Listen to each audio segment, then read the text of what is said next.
हाय, मेरा नाम है दीक्षा और आप देख रहे हैं जनहित टाइम्स। कुछ कहानियां ऐसी होती हैं जो हमें इतनी ज्यादा पसंद आती है कि उस पर कुछ लिखने के लिए कई बार हमें शब्द ही नहीं मिलते हैं। जब मार्वल्स की एवेंजर्स मूवी का एंड गेम पार्ट मैंने देखा था तो मुझे ऐसा लगा था कि कौन सी कहानी को कहां छोड़ करके और उसको कहां से पूरा करना है, ये करिश्मा सिर्फ जो है वो मार्वल्स ही कर सकता है। मगर डफर ब्रदर्स ने मेरा ये सोचना बिल्कुल अपसाइड डाउन कर दिया। आपने बिल्कुल सही समझा होगा। आज हम बात करने वाले हैं स्ट्रेंजर थिंग्स की, जिसका सीजन 4 का वॉल्यूम 1 रिलीज हो चुका है, नेटफ्लिक्स पर स्ट्रीम कर रहा है और साथ ही टॉप में चल रहा है। लेकिन क्यों बातचीत हो रही है सीरीज की इतनी, ऐसा क्या खास है सीरीज में, और साथ ही इस सीरीज के साथ साथ वॉल्यूम 2 जो आने वाला है उसमें क्या कुछ होने वाला है, इन सब चीजों के बारे में हम बात करेंगे आज हमारे इस खास रिव्यू में। तो स्ट्रेंजर थिंग्स के 1, 2 और 3 में हमने जो कहानी देखी है वो कुछ इस तरीके से है कि एक शांत से दिखने वाले हॉकिंस शहर में अचानक से मर्डर्स होने लगते हैं, बच्चे और लोग दोनों गायब होने लगते हैं और उसके बाद सिलसिलेवार तरीके से वहां पर लाशें मिलने लगती हैं और वो लाशें बहुत ज्यादा खराब होती हैं। इसी सिलसिले में विल गायब होता है और विल को ढूंढने के लिए उसके दोस्त माइक, डस्टिन और ल्यूकस एक गैंग बनाते हैं और उसके बाद उसमें शामिल होती जाती है नैन्सी और उसके साथ स्टीव और जोनाथन, और उसके बाद उन्हें मिलती है सुपर पावर वाली 11। और कैसे 11 और उसके ये सारे दोस्त मिलकर के विल को बचाते हैं और साथ ही डेमोगोर्गन को खत्म करते हैं, ये कहानी है पहले सीजन की। दूसरे सीजन में ये बच्चे बड़े हो जाते हैं और उसके बाद फिर माइंड फ्लेयर किस तरीके से उनके माइंड को कंट्रोल करता है और ये पूरी कहानी इसके इर्द गिर्द घूमती है और यहाँ तक आ जाता है थर्ड पार्ट में हम देखते हैं कि कैसे मैक्स की एंट्री होती है, बिली की एंट्री होती है इस कहानी में, और उसके बाद बिली इन सबको बचाने के लिए अपनी जान कुर्बान कर देता है। यहाँ तक ये कहानी दिखाती है हमें कि कैसे दोस्ती, प्यार और इन सारी चीजों के बीच में माइंड फ्लेयर अपना गेम खेल रहा है। लेकिन इन सबके बीच में एक ऐसा सवाल था जो शुरू से लेकर के अंत तक हमारे सामने था, यानी कि 3rd सीजन तक हमारे सामने था। मगर डफर ब्रदर्स आपके साथ कुछ इस तरीके से खेलते हैं कि आप उनकी दिखाई हुई इस कहानी में बहते चले जाते हैं और आप इस मेन सवाल से दूर हो जाते हैं। ये मेन सवाल है कि आखिर कैसे ये गेट, यानी कि उल्टी दुनिया का जो गेट था वो खुला, ये गेट किसने खोला, और साथ ही क्यों हर बार माइंड फ्लेयर 11 को टारगेट करता है। अब इस सवाल का जवाब देंगे तो आप सीधे सीधे कहेंगे कि भाई गेट तो 11 ने खोला था, लेकिन क्या कभी आपने सोचा है कि ये गेट 11 ने क्यों खोला और कैसे खोला?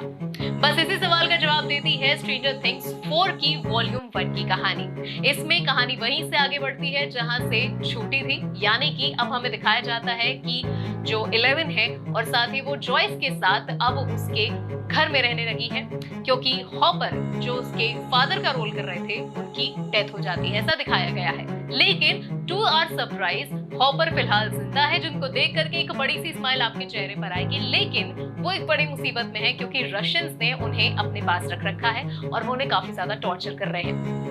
इसके अलावा कहानी में एंट्री होती है और भी कई सारे कैरेक्टर्स की, जिसमें विक्टर क्रील है। इसके अलावा एडी नाम का एक कैरेक्टर है जो कुछ रिसेम्बलेंस आपको बिली जैसी मारता है। इसके अलावा एक अच्छी चीज जो इस 4th वॉल्यूम में आपको दिखाई जाती है वो है कि लोगों की दोस्ती, प्यार, इनके रिलेशंस, धोखा वगैरह सारी चीजें यहाँ पर हो रही हैं और इसके साथ साथ अब कुछ ऐसी घटनाएं हो रही हैं तो जो बहुत ही ज्यादा हॉरिफिक हैं। जी हाँ, आपको बता दें कि हॉकिंस शहर में अब कुछ ऐसी घटनाएं हो रही हैं जो अपने आप में बेहद भयानक है, और यहीं पर आता है इसका सबसे बेस्ट पार्ट जो है इसका हॉरर।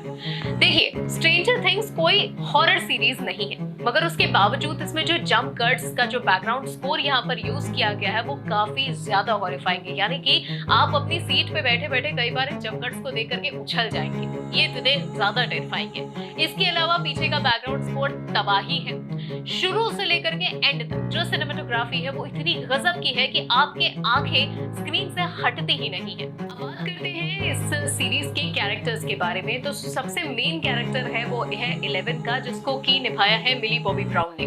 अपने आप में आप कह सकते हैं कि 11 जब जब स्क्रीन पर आती है तब तब उनके डिफरेंट शेड्स आपको इतना ज्यादा हॉरिफाइंग और टेरिफाइंग लगते हैं कि आप सोचते रह जाते हैं कि 11 अब क्या करने वाली है, क्योंकि 11 का किरदार इतने ज्यादा शेड्स लेकर के आता है आपके सामने कि आप हर सेकेंड ये सोचते रहते हैं कि अब आगे क्या होने वाला है। साथ ही 11 के साथ जो बाकी के कलाकार हैं, जो उसमें माइक, ल्यूकस, डस्टिन का किरदार है, नैन्सी का किरदार है, ये अपने आप में बिल्कुल कंप्लीट है, जैसे कि फर्स्ट सीरीज से लेकर के 3rd सीरीज तक थे। से फोर्थ सीरीज में भी ये बिल्कुल एक जैसे ही है। हाँ, इस सीरीज में सबसे बढ़िया काम अगर किसी का आपको लगता है तो वो लगता है एडी का, जो कि एक नया किरदार है जो उसमें इंट्रोड्यूस होता है, जो बिल्कुल सरफिरा है, बिल्कुल पागल है और कहीं ना कहीं बिली की झलक मारता है। लेकिन कैसे वो एक बच्चे से और सीधा जाकर के एक सीरियल किलर के रूप में सामने आ जाता है, ये अपने आप में काफी ज्यादा इंटरेस्टिंग पार्ट लगता है। हालांकि जो माइंड फ्लेयर इसमें है उसका रिलेशनशिप किस तरीके से 11 से है और क्या हुआ था जिस वजह से ये गेट खुल गया, और साथ ही हर बार माइंड फ्लेयर 11 को ही क्यों टारगेट करता है, उसकी पावर्स जो चली गई थी वो वापस कैसे आती है, ये सब का मिक्सचर है इस सीरीज के वॉल्यूम 4 में। सबसे अच्छी बात जो इस सीरीज में है वो ये है कि सीरीज का जो साउंड इफेक्ट्स है वो इतने ज्यादा हॉरिफाइंग है कि आप अपनी सीट से बैठे बैठे उछल जाएंगे। इसके अलावा आपको जहां तक भी आप देखेंगे कहानी आपको कहीं भी स्लो नहीं लगती है, कहानी बिल्कुल एक पिच पर चलती है। आपको कहीं भी ये नहीं लगता कि कहानी कहीं से भी लेकर कहीं तक भी स्लो है। उसके अलावा जो एक्टिंग है वो बिल्कुल टॉप नॉच है। सबसे बड़ी बात ये कि इसको देखना कैसे है, तो ये सीरीज आपको नेटफ्लिक्स पर मिल जाएगी जैसे कि बाकी सारी सीरीज आपको मिली है। लेकिन खास बात यह है कि इसका वॉल्यूम 1 अभी आया है, यानी कि स्ट्रेंजर थिंग्स पार्ट 4 का वॉल्यूम 1 आया है। कुछ ये जो एपिसोड्स हैं ये काफी ज्यादा लंबे हैं इस बार, यानी कि इसका सबसे छोटा जो एपिसोड है वो 62 मिनट्स का है।